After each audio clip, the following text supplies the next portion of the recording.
कुरान पाक में अल्लाह ताला ने कई अक़वाम के वाक़यात बयान फरमाए हैं ताकि उम्मत मोहम्मद सल्लल्लाहु अलैहि वसल्लम अबरत हासिल करे। इन्हीं में से एक निहायत अबरतनाक वाक़या अस्हाबे सबत का है जो हज़रत दाऊद अलैहिस्सलाम के ज़माने में पेश आया।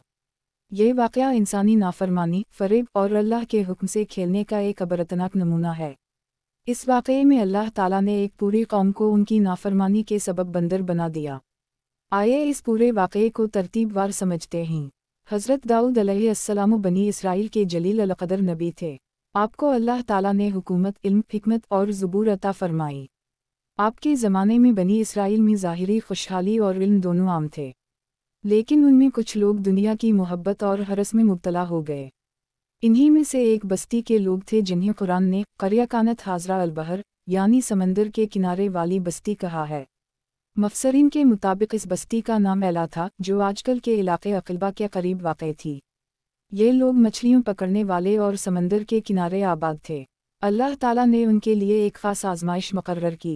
इन पर हुक्म दिया गया कि हफ़्ते के दिन, जिसे वो सबत सैटरडे कहते थे, कामकाज बंद रखें। ख़ास तौर पर मछलियों पकड़ने से मना किया गया।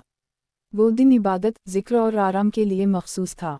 ये हुक्म बनी इसराइल के लिए एक दीनी इम्तिहान था ताकि देखा जाए कि वो अल्लाह के हुक्म पर कायम रहते हैं या नहीं।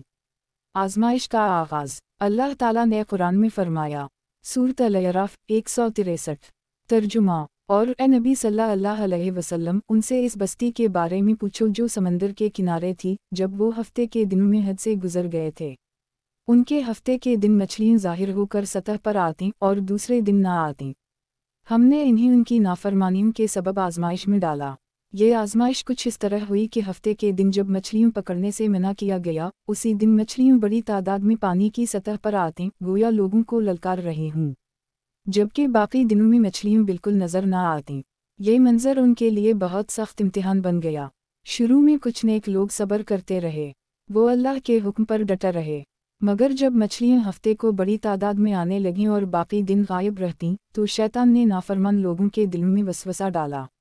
इन्होंने कहा, हम अल्लाह के हुक्म की खिलाफ वर्जी नहीं करेंगे, मगर ज़रा सी चालाकी कर लेते हैं। इन्होंने एक चाल निकाली, जुमा के दिन जाल बिछा देते ताकि हफ़्ते के दिन मछलियाँ उनमें फंस जाएं, और फिर इतवार के दिन जाकर इन्हें निकाल लेते। ज़ाहिर में वो कहते थे कि हमने हफ़्ते को शिकार नहीं किया, मगर हकीकत में वो अल्लाह के हुक्म का मजाक उड़ा रहे थे। यही वो लम्हा था जब इबादत एक खेल बन गई और हुक्म इलाही एक फ़रेब। नेक और बुरे लोगों का रवैया। इस बस्ती के लोग 3 गिरोहों में बंट गए। 1. नाफरमान गिरोह, जिन्होंने अल्लाह के हुक्म को तोड़ा और जाल बिछाकर मछलियाँ पकड़ीं। 2. नेक गिरोह, जिन्होंने इस बदअमली को देखा और लोगों को समझाया, रोका और नसीहत की। 3. खामोश गिरोह, जो खुद नाफरमानी नहीं करते थे मगर नाफरमानों को रोकने से भी गुरेज करते थे। वो कहते थे, जब अल्लाह उनको खुद अजाब देगा तो हम क्यों समझाएं।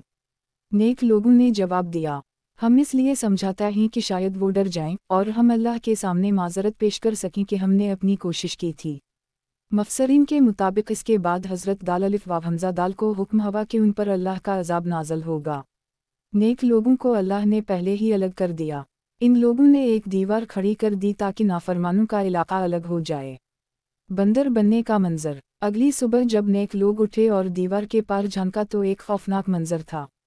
कुरान कहता है, अल-अराफ़ 166, जब वो नाफरमानी में हद से गुजर गए तो हमने कहा, हो जाओ बंदर, जलील और धत्कारे हुए। तारीख़ व तफासिर के मुताबिक वो सब बंदर बन गए। उनके जिस्म, चेहरे, आवाज़ें सब बदल गईं, मगर उनके दिल में शूर बाकी रहा। वो अपने रिश्तेदारों को पहचानते थे मगर बोल नहीं सकते थे।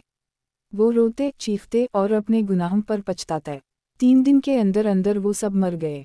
उनका अंजाम अल्लाह के हुक्म से अबरत बन गया। जब नेक लोगों ने ये मंजर देखा तो वो अल्लाह के हुजूर सजदे में गिर गए। इन्होंने अल्लाह का शुक्र अदा किया कि इसने इन्हें इस अजाब से महफूज रखा। इन्होंने बंदर बने लोगों के लिए कुछ खाना पानी रखा मगर वो कुछ ना खाते। उनकी हालत इस कदर दर्दनाक थी कि नेक लोग रोते रोते बेहाल हो गए। 3 दिन बाद वो सब ख़त्म हो गए और अल्लाह ने इस कौम की निशानी को अबरत के तौर पर बाकी रखा। कुरान करीम ने ये वाक़या बतौर मिसाल बयान किया ताकि आने वाली इम्मतों को सबक मिले कि अल्लाह के हुक्म को फ़रेब से नहीं टाला जा सकता। अल्लाह के हुक्म के साथ चालाकी नाफरमानी है। अल्लाह की शरीयत में फ़रेब, तावील या बहाना बाजी का कोई जवाज़ नहीं। اصحاب سبت نے یہی کیا اور وہ عذاب کے مستحق بنے۔ نیک لوگوں کا فرض ہے کہ برائی سے روکیں۔ وہ لوگ بچا لیے گئے جنہوں نے برائی دیکھ کر خاموشی نہیں اختیار کی۔ ہرس و لالچ انسان کو ہلاک کر دیتی ہے۔ دنیا کی محبت نے ان لوگوں کو اللہ کی نافرمانی پر مجبور کیا۔ اللہ کا عذاب غیر متوقع وقت میں آتا ہے۔ جب لوگ گناہ کو معمول بنا لیں تو اللہ کی پکڑ قریب آ جاتی ہے۔ قرآن صرف کہانی نہیں، ہدایت ہے۔ یہ واقعہ آج کے مسلمانوں کے لیے بھی پیغام ہے کہ اللہ کے حکم کے ساتھ کھیلنا خطرناک ہے۔ یہ واقعہ اس حقیقت کو ظاہر کرتا ہے کہ اللہ تعالیٰ کے نزدیک اطاعت کی قیمت ایمان سے زیادہ اعمال میں ہے۔ اگر کوئی شخص اللہ کی نافرمانی میں چالاکی کرے تو وہ خود کو دھوکہ دیتا ہے، کیونکہ اللہ سب جانتا ہے۔ حضرت دال الف واو حمزہ دال کے زمانے کے ان لوگوں نے اپنی خواہشات کو دین پر ترجیح دی، اور انجام یہ ہوا کہ ان کی شکلیں بگڑ گئیں۔ یہ صرف جسمانی تبدیلی نہیں تھی بلکہ روحانی بگاڑ کی علامت تھی۔ اللہ تعالی ہمیں اپنی احکامات کی عزت کرنے، سچائی، صبر اور تقوی پر قائم رہنے کی توفیق عطا فرمائے۔ آمین یا رب العالمین۔